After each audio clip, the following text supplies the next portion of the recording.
Good evening dear students. R K education classes में आपका स्वागत है। अपना टॉपिक चल रहा था सब्जेक्ट वर्ब एग्रीमेंट और सब्जेक्ट वर्ब कॉन्कर्ड, और इसका पार्ट 5 है वो आज शुरू करेंगे। पहले वाले जो पार्ट हैं यदि उनमें कोई प्रॉब्लम है तो डिस्क्रिप्शन में लिंक दिया हुआ है, वहाँ पे जाके आप उनको रीड कर सकते हो। तो देखिए, जो सब्जेक्ट वर्ब एग्रीमेंट जो पहले वाले वीडियो है उसमें बता दिया था आपको क्या होता है कि सब्जेक्ट के अकॉर्डिंग वर्ब का यूज़, सब्जेक्ट का जो नंबर है, सब्जेक्ट का पर्सन है, उसके अकॉर्डिंग कौन सी वर्ब यूज़ में ली जाएगी, वो ही सब्जेक्ट वर्ब एग्रीमेंट या सब्जेक्ट वर्ब कॉन्कर्ड कहलाता है। अपना देखो रूल नंबर 13 देखो, if the is used before any adjective then the adjective becomes plural noun and with that plural verb is used. क्या मतलब है कि यदि आपको किसी एडजेक्टिव से पहले क्या दे रखा है, आर्टिकल द दे रखा है। क्या दे रखा है? किसी भी एडजेक्टिव से पहले क्या दे रखा है? द आर्टिकल दे रखा है, तो वो एडजेक्टिव न रह के वो नाउन बन जाता है। और नाउन कौन सा बनेगा? प्लूरल नाउन बनेगा, और उसके अकॉर्डिंग ही वर्ब यूज में ली जाएगी। एग्जाम्पल्स देखो, the rich live in grand houses and the poor live in huts. तो देखो इसमें एडजेक्टिव दे रखा है आपको रिच, और क्या दे रखा है? पुअर। रिच से पहले भी द आर्टिकल लगा हुआ है, और पुअर से पहले भी द आर्टिकल लगा हुआ है। तो अब ये रिच है वो एडजेक्टिव न रह के, इससे पहले दा लग गया है, तो ये एडजेक्टिव न रह के क्या बन गया है? नाउन बन गया है। और जो नाउन बनेगा ये वो प्लूरल नाउन होगा। ऐसे ही पुअर जो एडजेक्टिव है उससे पहले आर्टिकल द लग गया, तो ये पुअर है वो एडजेक्टिव न रह के द के साथ द लगने से क्या बन गया है? ये नाउन बन गया है, और ये नाउन है वो प्लूरल नाउन होगा। कैसे? जैसे रिच है, रिच से पहले द लग गया, तो इसका मतलब द रिच मीन्स जितने भी जो रिच पर्सन है वो सारे के सारे। इसका मतलब सब्जेक्ट क्या बन गया? प्लूरल बन गया। ऐसे ही पुअर एडजेक्टिव है लेकिन इससे पहले द लग गया, तो ये क्या बन गया है? नाउन बन गया है। और नाउन भी कौन सा? प्लूरल नाउन मीन्स जितने भी पुअर हैं वो सारे के सारे, प्लूरल हो गया। तो देखो द रिच लीव, वर्ब अपने को दे रखी है लीव। प्रेजेंट इंडेफिनेट टेंस है, प्रेजेंट इंडेफिनेट टेंस का सिंपल सेंटेंस है, और सिंपल सेंटेंस में सब्जेक्ट यदि सिंगुलर नंबर होता है तो वर्ब की फर्स्ट फॉर्म के साथ एस या ईएस लगता है, लेकिन यहाँ द रिच है वो प्लूरल नाउन बन गया है, प्लूरल सब्जेक्ट बन गया है, तो वर्ब की केवल फर्स्ट फॉर्म है वो ही यूज में ली जाएगी, इसलिए लीव आया है। ऐसे ही जो दूसरी जो क्लोज है उसमें देखो पुअर से पहले द लगा हुआ है, तो ये क्या बन गया है? प्लूरल नाउन बन गया है। और प्लूरल नाउन बन गया तो इसके साथ जो प्रेजेंट इंडेफिनेट टेंस है उसमें वर्ब की फर्स्ट फॉर्म है वो यूज में ली जाएगी। यदि ये सब्जेक्ट सिंगुलर नंबर होता तो लीव के साथ एस लग जाता, लीव्स हो जाता, और ऐसा ही सेम इधर भी हो जाता। नेक्स्ट एग्जांपल देखो, the blind are helpless. Blind adjective होता है, इससे पहले द लग गया, तो ये एडजेक्टिव है वो एडजेक्टिव नहीं रहा, ये नाउन बन गया। और कौन सा नाउन? ये प्लूरल नाउन बन गया, इसलिए प्लूरल नाउन के अकॉर्डिंग जो वर्ब है वो भी प्लूरल ली जाएगी, इसलिए यहाँ पे आर है वो यूज में ली गई है। The blind are helpless. Blind means जितने भी जो ब्लाइंड हैं वो सारे के सारे क्या हैं? हेल्पलेस हैं। नेक्स्ट एग्जांपल देखो, the deaf are unable to hear. तो इसमें जो डिफ है वो एडजेक्टिव दे रखा है, और डिफ से पहले जो द आर्टिकल लगा है उसके लगने से क्या बन गया है? डिफ एडजेक्टिव है वो नाउन बन गया।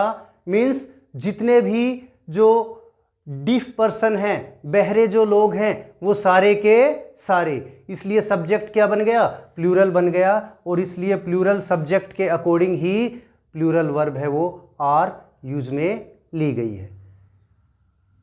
अगला रूल देखो, rule number 14, after many a singular, while after many or a great many plural verb is used. जो यूज नंबर रूल नंबर 14 है वो क्या बता रहा है, मैनी ए के बाद सिंगुलर वर्ब का यूज होगा, many or a great many के बाद प्लूरल वर्ब है वो यूज में ली जाएगी। देखिए examples, yes, many a boy was given a prize. तो देखो आपको क्या दिया हुआ है, मैनी ए दिया हुआ है जो कि किसको शो करता है, सिंगुलर नाउन को शो करता है, इसलिए इसके बाद किसका यूज हुआ है, सिंगुलर वर्ब वॉज का यूज हुआ है। अगला एग्जांपल देखो, मैनी, तो आपको बताया है यदि मैनी आपको दे रखा है तो सब्जेक्ट है वो प्लूरल के सेंस में यूज में होगा और वर्ब है वो भी कौन सी आएगी, प्लूरल आएगी। तो देखिए मैनी मैन वर प्रेजेंट, तो मैनी आपको दे रखा है तो इसके साथ जो वर्ब है वो भी कौन सी होगी, प्लूरल वर्ब यूज में ली जाएगी। अगला एग्जांपल देखो, ए ग्रेट मैनी, तो आपको रूल में बता रखा है कि यदि आपको क्या दे रखा है, ए ग्रेट मैनी आपको दे रखा है तो वो किसको शो करेगा, वो प्लूरल को शो करेगा, प्लूरल सब्जेक्ट को शो करेगा, और वर्ब है वो भी प्लूरल सब्जेक्ट के अकॉर्डिंग ही यूज में ली जाएगी। तो देखिए थर्ड एग्जांपल में, ए ग्रेट मैनी बुक्स वर, तो यदि आपको क्या दे रखा है, ए ग्रेट मैनी दे रखा है तो वर्ब है वो कौन सी यूज में ली जाएगी, प्लूरल वर्ब है वो यूज में ली जाएगी, इसलिए यहां पे क्या यूज में ली गई है, वर है एज ए वर्ब यूज में ली गई है जो कि प्लूरल है।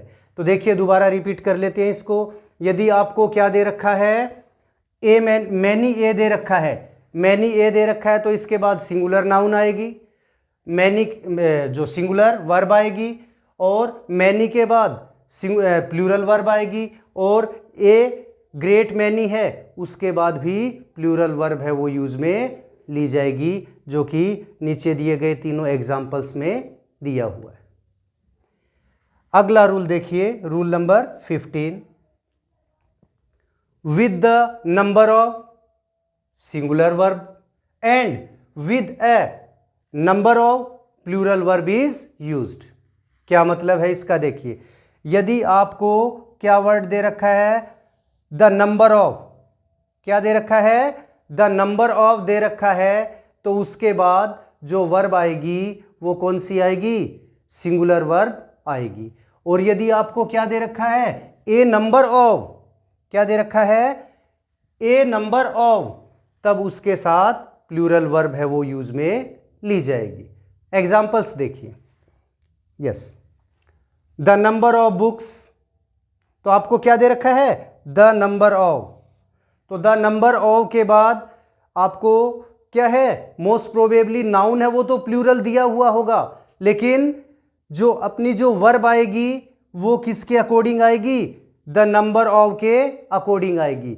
और द नंबर ऑफ यदि आपको क्या दे रखा है, वर्ब से पहले दे रखा है द नंबर ऑफ, तब जो सिंगुलर वर्ब है वो यूज में ली जाएगी, इसलिए यहां पे इज यूज में लिया गया है। The number of books is increasing, इसका मतलब क्या है, जो यहां पे द नंबर ऑफ का मतलब है किसी भी चीज की संख्या, यहां बुक्स है वो नहीं बढ़ रही है, बुक्स की संख्या बढ़ रही है, इसलिए जो बुक्स की संख्या है वो सिंगुलर नंबर होगा। ये जो वर्ब है वो बुक्स के अकॉर्डिंग नहीं आएगी, जो किसके अकॉर्डिंग आएगी, जो बुक्स की जो नंबर है, संख्या है, उसके अकॉर्डिंग आएगी।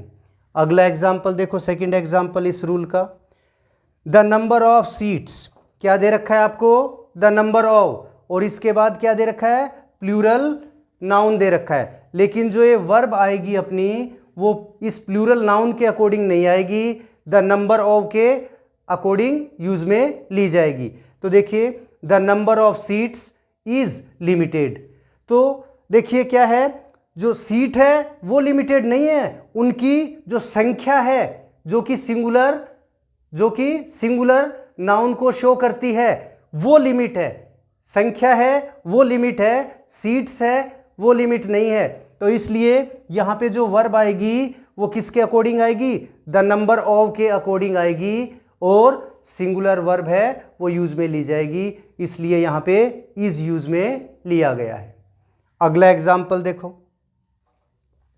ए नंबर ऑफ है वो किसको शो करता है, प्लूरल को, जैसा कि हमने जो ये रूल नंबर 15 में है इसमें अभी अभी पढ़ा है।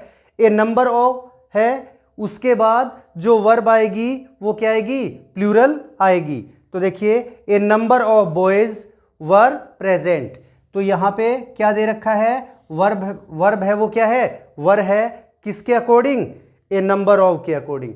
तो आपको सेंटेंस में यदि क्या दे रखा है, द नंबर ऑफ दे रखा है, तब तो वर्ब है वो सिंगुलर फॉर्म में आएगी, और आपको ए नंबर ऑफ दे रखा है तब वर्ब है वो प्लूरल फॉर्म में आएगी।